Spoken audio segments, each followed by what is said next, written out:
तो कहानी सुनाने आया हूँ, मगर उससे पहले थोड़ी सी आपसे बात करना चाहूंगा। बातें करते करते अपनी जो है कहानी सुना लूंगा, आप फिर सुनिए रहेगा। एक मूवी आई थी, है दिल है मुश्किल, किसी ने देखी है? उसमें एक डायलॉग है, एक तरफा मोहब्बत करके कुछ याद है किसी को? किसको याद है? नहीं, बताइए कुछ भी, मतलब जितना याद है। आप भूल गए, मैं आप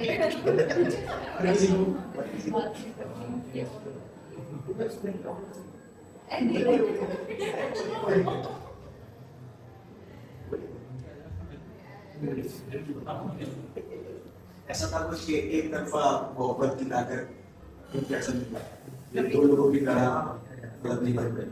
किसी ने किया अच्छा एक तरफा मोहब्बत, किसी ने किया कोई है कहानी है किसी का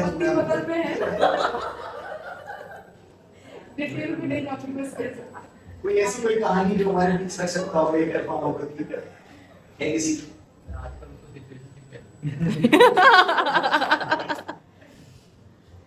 छोटी सुनाई।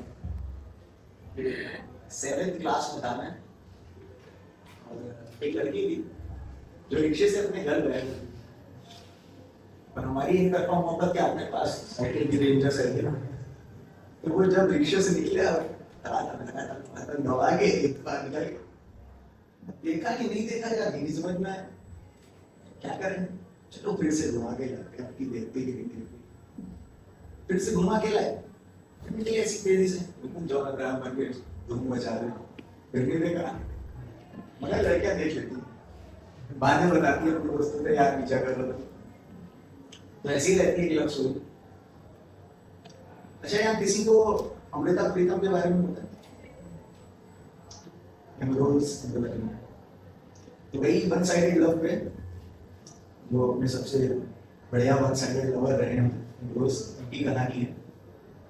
उससे पहले एम्ब्रोस से पहले आपको जो है कहानी का थोड़ा सा ब्रीफ के अमृता प्रीतम और साहिर लुधियानवी, साहिर लुधियानवी की लगता है, ठीक है। तो अमृत कौर 16 साल की थी महज जब उनकी शादी प्रीतम सिंह से हुई, और 2 बच्चे हो गए। प्रीतम सिंह बहुत ज्यादा प्यार करता था, मतलब बहुत प्यार करता था उनसे, लेकिन उन लोगों के बीच कभी कुछ अंडरस्टैंडिंग हो नहीं पाई, क्योंकि साहित्य और पोइट्री को लेके काफी कुछ था अमृता प्रीतम के अंदर, और वो बिल्कुल इंटरेस्ट नहीं लेते थे उस चीज में। तो यही धीमे धीमे उन्होंने एक मुशायरे में जाना शुरू किया। मुशायरे में उनको साहिर लुधियानवी मिले। उस समय वो शायर थे, लिरिसिस्ट बहुत बात कर रही, और जब साहिर साहब ने सुनाना शुरू किया तो दूर बैठी अमृता प्रीतम की आंखों से आंखें मिली, और बस उसी में एक तरफा इश्क, दो तरफा इश्क बदल गया। फिर जब अमृता प्रीतम सुनाने आई तो साहिर भी उनकी जो है लेखनी से बहुत ज्यादा प्रसन्न हुआ, तो धीमे धीमे उनकी एक तरह की बॉन्डिंग डिवाइड कर गई। कंटिन्यूअस मुशायरे में जाना ना होता रहा, और यही चीज उनके लेखनी में भी आ गई, वो उनके लिए लिखते, वो उनके लिए। लेकिन साहिर लुधियानवी को पता था कि अमृता प्रीतम की शादी हो चुकी, तो इस वजह से वो रिश्ता कभी आगे नहीं बढ़ पाया। अमृता प्रीतम बताती है साहिर लुधियानवी उनके घर आया करते थे और सिगरेट पिया करते थे, और दोनों लोग चुप बैठे रहते, कुछ बात नहीं होती, दोनों लोग चुप बैठे रहते, और वही जो साइलेंस था उसको एक इश्क में बताया कि जब वो सिगरेट पी के वहां पे बुझा के चले जाते थे तो उनके होठ को चूमने के लिए वो उस बर्ड को उठा के अपने मुंह से लगाया करते। तो ये उस तरह का इश्क था, मगर कुछ रीजंस की वजह से साहिर साहब भी आगे नहीं बढ़ पाए और उस इश्क को नाम भी दे पाए। फिर एक सिंगर रही सुधा मल्होत्रा करके, उनसे उनका इश्क हुआ और वो कहानी धीमे धीमे खत्म हो गई। तभी उसी दौरान अमृता प्रीतम ये किताब लिखती थी, अमृता प्रीतम किताब लिख रही थी, तो उसके कवर पोस्टर के लिए उनको कोई डिजाइनर चाहिए था। तो किसी ने सजेस्ट किया यार एक इंद्रजीत करके लड़का है, वही दिल्ली में रहता है और गुरुदत्त साहब की मूवीज के पोस्टर वगैरह डिजाइन करता है, तो एक बार उससे मिला। तो इमरोज से भाई अपना हिंदू चीज अपना हिंदू जी, तो इमरोज से वो मिल लेती हैं। इमरोज क्या उनको देखते ही उनसे मोहब्बत में पड़ जाते हैं। ये जानते हुए भी, उन्होंने सुन रखा था अमृता प्रीतम को, ये जानते हुए भी कि वो साहिर से मोहब्बत करती हैं, वो फिर भी मोहब्बत करने लगे। अच्छा, उस दौरान Amrita Pritam all India radio में नौकरी किया करती थी। तो अमृता प्रीतम जब नौकरी के लिए जाया करती थी बस से, तो इमरोज अपनी छत पे खड़े होकर, छज्जे पे खड़े होकर उनको देखा करते थे और सोचते थे यार ये मेरी मोहब्बत है, बस से क्यों जा रही है, ये क्या कर सकते थे, उनके पास एक पुरानी साइकिल हुआ करती। तो उन्होंने क्या किया कि अपनी वो पुरानी साइकिल बेची और 4 महीने बहुत ज्यादा मेहनत करके एक सेकेंड हैंड स्कूटर खरीद ली, इसलिए कि ताकि अमृता को वो ऑल इंडिया रेडियो छोड़ के आए। अच्छा, जो म्यूजिशियंस हैं, जो भी क्रिकेट खेलता हूँ, तो चलते फिरते बॉल फेंकूंगा, बैटिंग का स्टैंड भी खेलने लगता हूँ। ये जो आर्टिस्ट जैसे ड्रम जो बजाता है तबला बजाते हैं, ऐसी जैसे अमृता प्रीतम राइटर थी, उनको लिखने का थोड़ा सा शौक है। तो इमरोज बताते हैं कि जब वो अपनी स्कूटर से उनको ऑल इंडिया रेडियो छोड़ने जाया करते थे, तो अमृता उनकी शर्ट में कुछ बोला, वो क्या बोला करती थी, साहिर साहिर साहिर।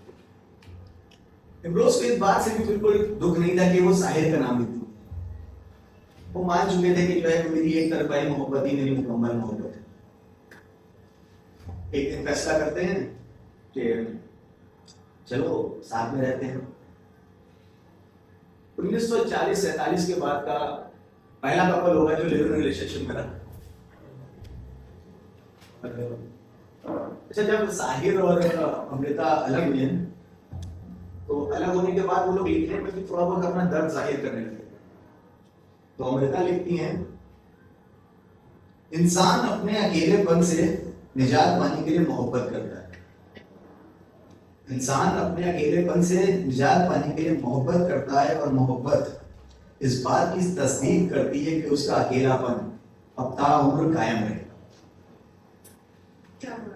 पर दूसरी तरफ साहिर साहब क्या लिखते हैं, वो एक गाने में भी आया था कि वो अफसाना जिसे अंजाम तक लाना ना हो, उसको एक खूबसूरत मोड़ देके छोड़ना अच्छा, चलो एक बार फिर से अजनबी बन जाए।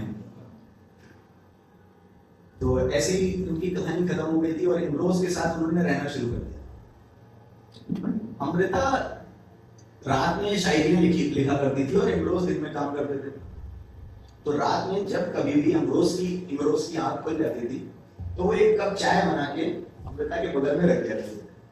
उसका एक्नॉलेजमेंट नहीं चाहिए था, वो बस बना के रख देते थे एक ड्यूटी की तरह, और ना ही कभी अमृता ने उसका एक्नॉलेजमेंट हमको दिया। वो एक रूटीन की तरह चलता चला रहा। अमृता प्रीतम बताती हैं कि जब उन्होंने लिखा इमरोज पे के, अजनबी तुम मुझे जिंदगी की शाम में क्यों मिले, अजनबी तुम मुझे जिंदगी की शाम में क्यों मिले, तुम्हें दिन में मिले। मतलब जब उनकी जिंदगी खत्म हो रही थी, पर खत्म हो चुकी थी, तब इमरजेंसी इससे पहले भी नहीं। साहिर अगर मेरा खुला आसमान है तो इमरोज मेरी छत, साहिर अगर मेरा खुला आसमान है तो इमरोज मेरी छत है, और छत भी आसमान में उभरती है। तो ये कहानी ऐसी चलती रही और इमरोज मरते दम तक अमृता के साथ रहे। एक बार अमृता का एक्सीडेंट हुआ, उनका हिप बोन फ्रैक्चर हो गया था, उस चक्कर में भी उन्होंने बहुत सारी सेवा की और मरते दम तक उनके साथ रहे। अमृता प्रीतम की जो आखिरी कविता थी वो थी कि मैं तुम्हें फिर मिलूंगी, पंजाबी में थी, मैं तेरे फिर मिलाऊंगी। उसका था कि मैं तुम्हें फिर मिलूंगी, कहाँ कैसे ये नहीं पता, मगर मैं तुम्हें फिर मिलूंगी। बहुत बहुत शुक्रिया।